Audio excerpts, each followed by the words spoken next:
আজকে বন্ধের দিন হওয়াতে গতকালকেই আমরা প্ল্যান করি বাড়িতে সবাই মিলে বড়ি ভর্তা খাবো।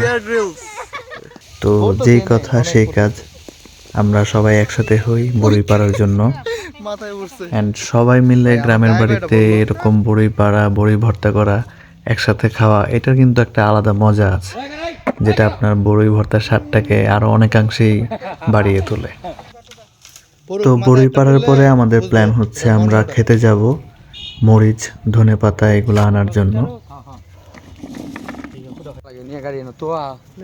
তো আমরা এখন বের হয়ে গেলাম ক্ষেতের উদ্দেশ্যে, যাতে আমরা ধনেপাতার মরিচ তুলতে পারি।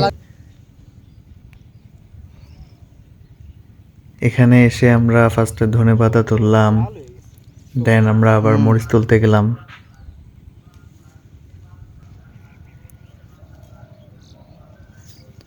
গ্রামে তো এগুলো আসলে অনেক বেশি অ্যাভেলেবল, যার কারণে আমরা ক্ষেতে থেকে এগুলো নিলাম।